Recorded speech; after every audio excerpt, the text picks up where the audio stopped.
Друзья, всем привет! В этом видео я хочу показать, что создает атмосферу уюта и комфорта в моем доме.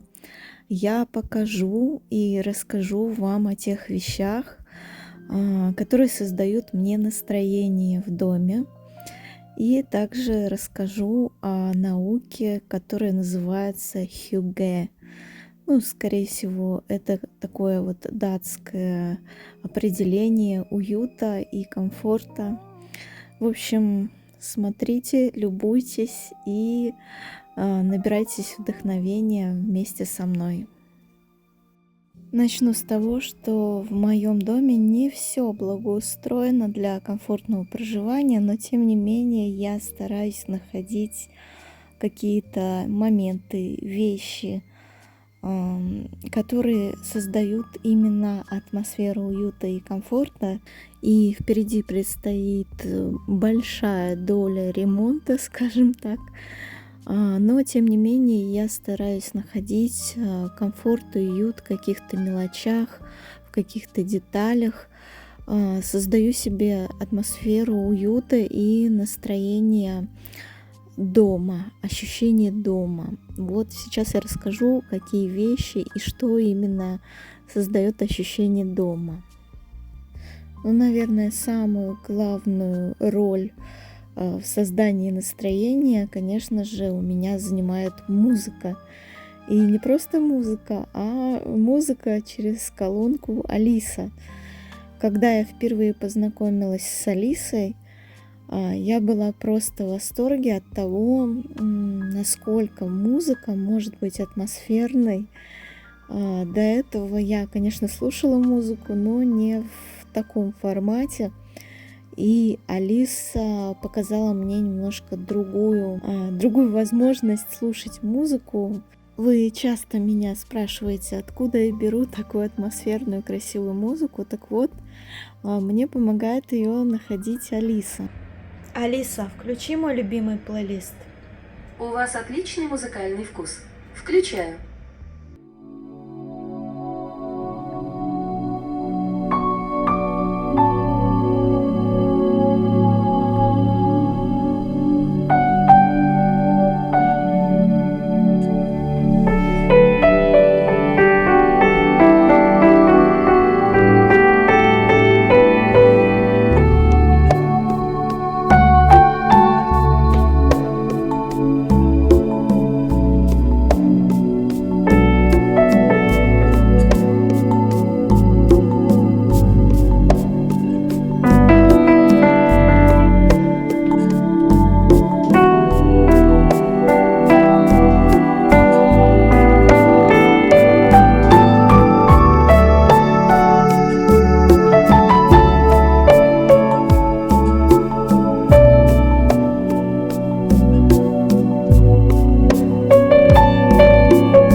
Те, кто подписан на мой телеграм-канал, уже, конечно же, получили ссылку, где я собираю всю музыку, которую слушаю в Алисе. Там вы можете послушать мой плейлист. Также атмосферу уюта мне создают мои картины. Все мое творчество, которое когда-либо я что-либо рисовала или делала своими руками, конечно же, это придает особого шарма. А еще над своей кроватью я повесила полку, куда разложила все свои любимые вещи. Вот, например, красивый блокнот. Я им не пользуюсь, но мне очень понравилась картинка на нем. Или мою любимую картину от Натальи Тур, о которой я вам уже рассказывала в предыдущем видеоролике. Также здесь стоит тот самый горшочек Шапотун и моя фотография с моим любимым псом Степой, который когда-то со мной прожил целых 15 лет. И, конечно же, здесь лежит коллекция моих любимых метафорических карт Таро И я здесь поставила остальные картины. Кстати, моими картинами вы также можете полюбоваться в телеграм-канале. Я создала отдельный телеграм-канал для них. Там можно их посмотреть. Заходите ко мне в телеграм, есть все ссылки на мои картины. Кстати, карты Таро и метафорические карты я использую для исследования подсознательных убеждений, которые мешают нам строить нашу жизнь благополучную и исполнять мечты. У меня есть отдельный видеоканал, где я занимаюсь вот такими исследованиями нашей психики, нашего подсознания. Если кому-то интересно, напишите мне, я дам вам ссылку. А еще вместо старой деревенской лампы я повесила вот такую вот люстру в виде цветка. То ли это пион, то ли это цветок шиповника, роза. И сейчас в моей спальне стало с ней гораздо уютнее. Ну, конечно же, основную часть уюта занимают мои котики на моей кровати. Также мое настроение создают различные восхитительные ароматы. Например, я нашла для себя сертифицированную парфюмерию, не вызывающую аллергии, что очень важно для меня. Называется она De Paris. Продукция De Paris родом из Франции. Ароматы здесь разработаны с использованием только натуральных ингредиентов, потому что для меня было важно найти именно ту парфюмерию, которая не вызывает аллергии и не сушит кожу. Лично для себя я выбираю парфюмерию с ароматами, максимально приближенными к природным. Например, я очень люблю запах огурца, дыни, арбуза, различных цветов, роз, тюльпанов. В общем, все здесь я нашла. Еще мне нравится эта парфюмерия тем, что она очень схожа с брендовыми ароматами, но при этом я не переплачиваю за бренд. На сайте De Paris указаны флаконы известных брендов, чтобы понять, на какой парфюм максимально будет похож именно ваш аромат. А по промокоду 0020 вы можете получить 20% скидку на весь ассортимент парфюмерии компании De Paris. Ссылку на сайт De Paris я оставлю под этим видео и в закрепленном комментарии. Проходите, выбирайте свой любимый аромат.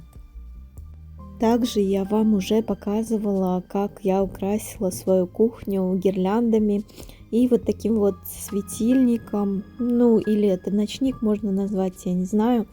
В общем, такой мягкий приглушенный свет создает тоже атмосферу уюта и комфорта в моем доме, на моей кухне.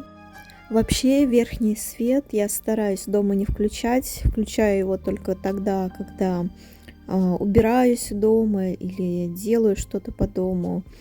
Вот. А так просто, когда занимаюсь своими обычными делами, кушаю, работаю по вечерам, я всегда включаю такой вот мягкий приглушенный свет, который не режет глаза.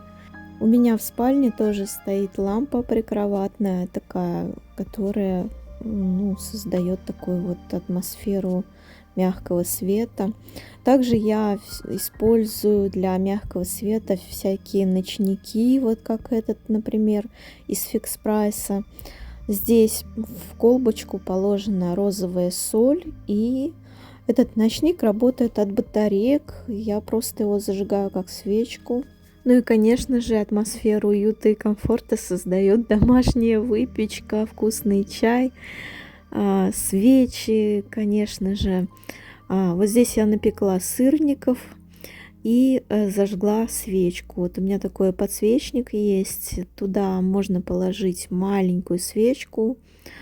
Ну вот в данном случае я выбрала такую вот фигурную в виде обнимающихся луны и солнца. Вот, она такая круглая, красивая, подарочная. И вот так вот подсвечник мой выглядит в виде домика. Кстати, его тоже я покупала в Фикс Прайсе.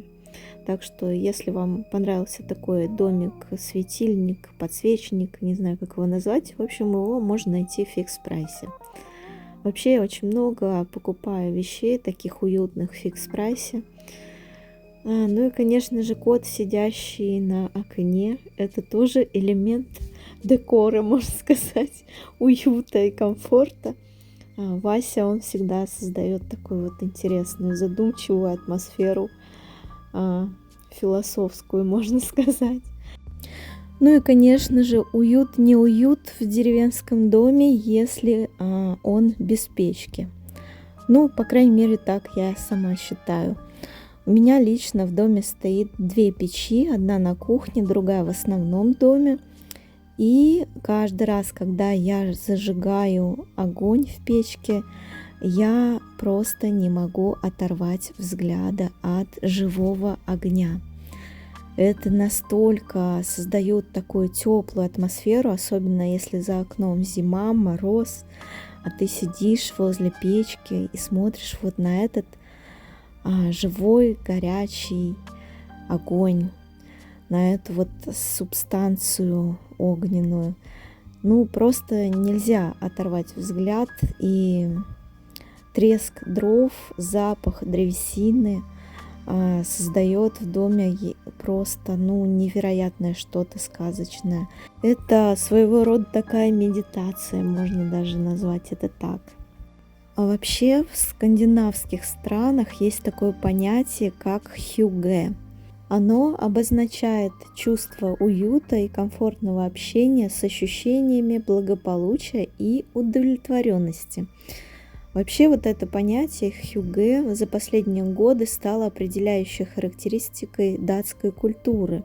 И в датском, и в норвежском языках хюге означает форму повседневного единства, приятные и высоко ценимые повседневные ощущения безопасности, равенства, личной целостности. Этимологический словарь норвежского и датского языков определяет хюге как нечто хорошее, уютное, безопасное и привычное в отношении психологического состояния. Майк Викинг, основатель и руководитель Датского института исследования счастья, дает в своей книге «Хюге. Секрет датского счастья» 8 советов для достижения вот этого самого хюге. Первый совет – сделать уютными место пребывания. Это может быть как дом, так и офис. Второй совет – принимать в гости дома близких людей. Третий совет – вкусно есть, наслаждаться готовкой пищи. Четвертый совет – вести активный образ жизни. Пятый совет – одеваться в удобную, непринужденную одежду. Шестой совет – получать удовольствие от простых радостей. Седьмой совет – заниматься хобби, творческими занятиями, которые приносят удовольствие. И восьмой совет – иметь чувство меры, получая удовольствие. Ну а вообще я хочу сказать, что кошки – это такие существа, которые, как никто другой, умеют получать от жизни удовольствие. Поэтому я очень-очень люблю за ними наблюдать. Они вот по-настоящему умеют наслаждаться уютом, комфортом, и у них есть чему поучиться. У них, кстати, можно поучиться вот этому состоянию хюге. Ну, если говорить по-русски, то это, наверное, такой некий деревенский уют, комфорт, как это еще можно обозначить. В общем, у кошек своих я учусь уюту и комфорту, способности наслаждаться самыми простыми вещами: теплом в доме, мягкой постелькой, мухами, которые летают на окне и которых можно поймать, солнышком, на котором можно погреться, уютной лежанкой, на которой можно сладко поспать. В общем, да, можно у кошек поучиться вот этому хюге.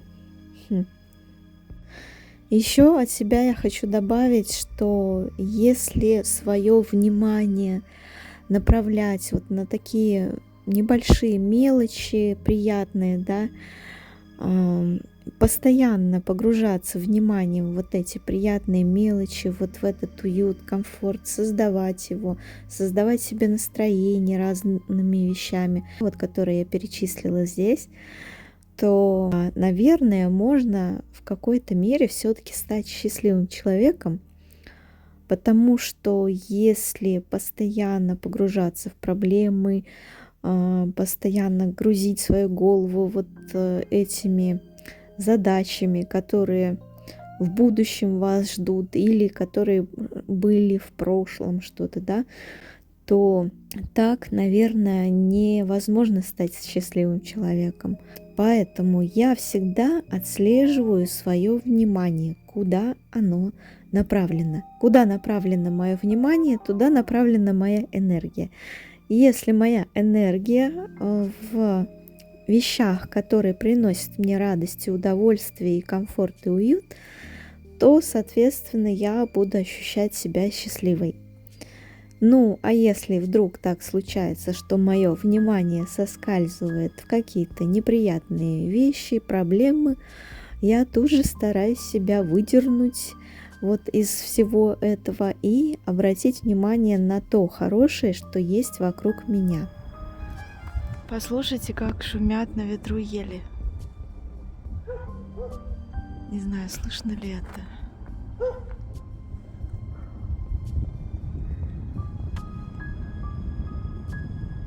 Слышите? Шуршат.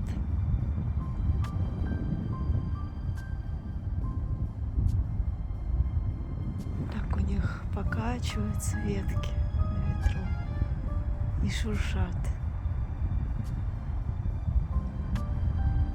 Очень красиво.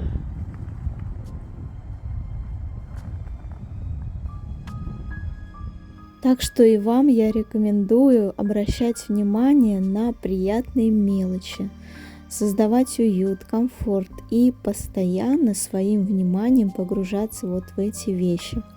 И тогда, наверное, вы тоже будете таким блаженным счастливчиком для других людей, которые смотрят на вас со стороны. Ну, впрочем, и не важно, что другие люди будут думать о вас. Главное то, что вы сами будете ощущать себя комфортно, уютно, счастливо, радостно. Вот это, наверное, самое главное. Ну а наши проблемы никуда не денутся от нас. Можно за это не переживать. Они всегда будут с нами, можно сказать. Главное не то, что есть у нас проблемы или нет у нас проблем, да, а главное то, как мы относимся к проблемам. Вот самое важное, что в этом ключ, понимаете? Можно бесконечно переживать за что-то и быть несчастным при этом, а можно просто отпустить ситуацию, принять ее, позволить свершиться тому, что свершается, и просто обратить внимание на то приятное, что есть у вас сейчас, что вас окружает, что вы можете сделать комфортным для себя, на те мелкие радости, которые у вас есть на данный момент текущий. И тогда совершается самое настоящее волшебство. Мы становимся счастливыми вне зависимости от обстоятельств, которые нас окружают. Ну вот, на этом, пожалуй, и все. Я надеюсь, что мое видео было для вас полезным, приятным, уютным и комфортным. Благодарю вас за лайки, подписки, комментарии и, конечно же, я очень-очень благодарна вам за донаты. Пока-пока!